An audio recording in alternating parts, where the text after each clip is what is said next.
మా బృందావనానికి స్వాగతం. ఇప్పుడు నేను చేసేది చామగడ్డ పులుసు.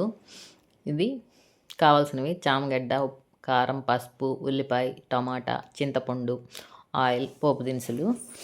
ఇది పాత స్టైల్లో చేద్దాం అనుకుంటున్నాను.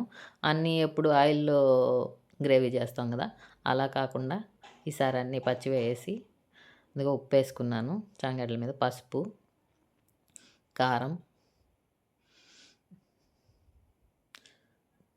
పులుసు కదా కొంచెం కారం ఎక్కువే వాడతాము. ఇక టమాటాలు, ఎర్రగడ్డలు అన్నీ పచ్చివే వేసేస్తున్నాను. ఈ కొంచెం ఎర్రగడ్డలు ఏంటంటే తిరగమాతకి. ఇవన్నీ అలా కలిపేసుకొని చింతపండు పులుసు పోసి ఉడికించుకోవాలి. ఈ చింతపండు పులుసు అనేది మరి చిక్కగా కాకుండా ఈ చామగడ్డ పులుసులో కొంచెం వాటర్ ఎక్కువే యూస్ చేయాలి. ఎందుకంటే ఆ చామగడ్డల మీద ఉండే జిగురు పులుసు చిక్కగా అవుతుంది. మరి కొద్దిగా వేసుకుంటే ఏంటంటే గ్రేవీ దగ్గరగా వచ్చి పులుసు అంత ఇదిగా అనిపించదు. దీనికి కొంచెం వాటర్ ఎక్కువనే వాడాలి. కొంచెం పులుసు ఎక్కువైంది అనిపిస్తే మూత తీసి ఆవిరిపోయేలాగా ఉడికిస్తే మళ్ళీ దగ్గర అవుతుంది. ఇబ్బంది ఏం లేదు.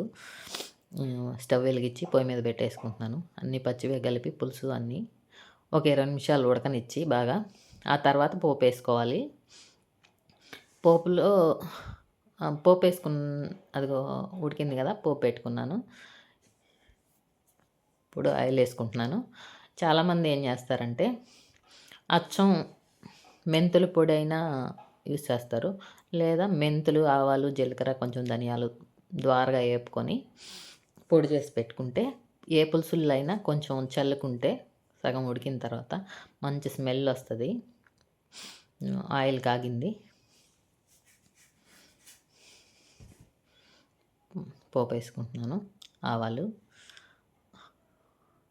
ఇది అచ్చం ఇప్పుడు దాకా పచ్చివే ఉడికినాయి కదా, కారం వాసన ఎక్కువ ఉంటుంది పులుసు. ఈ పోపు వేసుకున్న తర్వాత ఏంటంటే పోపు పులుసు కలిసి ఉడికితే ఆ వాసన మళ్ళీ స్మెల్ బాగా వస్తుంది. ఉల్లిపాయ వేసుకున్నాను. ఇది కొంచెం ద్వారగా ఏగనిచ్చి పులుసులో కలిపేసుకోవడమే. అప్పుడు పెద్దవాళ్ళు ఇలా చేసేవాళ్ళు, అన్నీ పచ్చివే ఉడికిచ్చేసుకొని పోపు వేసుకునేవాళ్ళు. మనం ఇప్పుడు అన్ని ఆయిల్లో గ్రేవీలు చేసుకొని ఫ్యాట్ ఎక్కువ అయ్యి ఇబ్బంది పడుతున్నాము. అప్పుడు అందరూ ఈ స్టైల్లోనే చేసేవాళ్ళు చాలా వరకు. పోపు వేసేసుకున్నాను. ఇంకో 5 మినిట్స్ కానీ ఉడికి కొంచెం మెంతులు పొడి జల్లేసుకుంటే చాలా టేస్ట్గా కమ్మని వాసన వస్తుంది. ఆల్రెడీ ఇప్పుడే ఇంకొక 5 మినిట్స్ ఉడకాలి. తర్వాత రెడీ అయినట్టే. కొంచెం చిక్కగా వచ్చింది, ఆల్మోస్ట్ రెడీ అయిపోయింది. ఇది బౌల్లోకి తీసుకుంటున్నాను.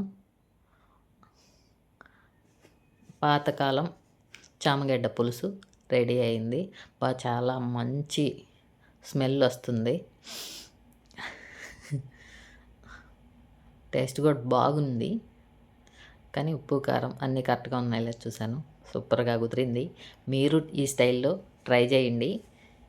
లైక్ చేయండి, షేర్ చేయండి. చామగడ్డ పులుసు రెడీ అయింది. సూపర్గా కుదిరింది. బాయ్.